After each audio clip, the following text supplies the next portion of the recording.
आज सांबादिक सम्मेलन कर उद्देश्य है कि जे फेसबुक रे मीडिया रे देखिली ऑपेरा श्रीमंदिर ना रे आउ एक पार्टी होबाकू जाउछि। जेतेबेले निमंत्रण कार्ड देखिली सूर्य मंदिर मालिक श्रीजुक्त प्रमोद कुमार स्वाई महाशय ऑपेरा श्रीमंदिर बोली नामकरण देई अछंती। जा फल रे ऑपेरा श्रीमंदिर नाम रे मु प्रथमत रेजिस्ट्रीभुक्त करी अच्छी। रेजिस्ट्रेशन नंबर आसी नथिला, लेट है आसिया पई। एबे रेजिस्ट्रेशन नंबरटा मते पळी आसीछि। रेजिस्ट्रेशन नंबर आसिला, मु कली नवेम्बर मासरे रेजिस्ट्रेशन कली।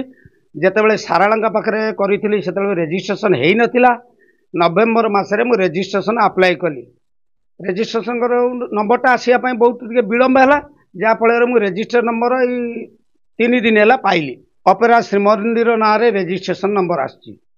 मीडिया रे देखिली, फेसबुक रे देखिली एवं ए विषय रे श्रीजुक्त प्रमोद कुमार स्वाई महाशय को पचारि। से कहले जदि हो जाइए आपणकर रेजिस्ट्री होइछि ताले मु ताकू अन्य नाटा चेंज चांज करवा बोली मते मध्य प्रतिश्रुति देई अछंती। जदि न करंती ताहाले मु आईन रो आश्रय नेबी।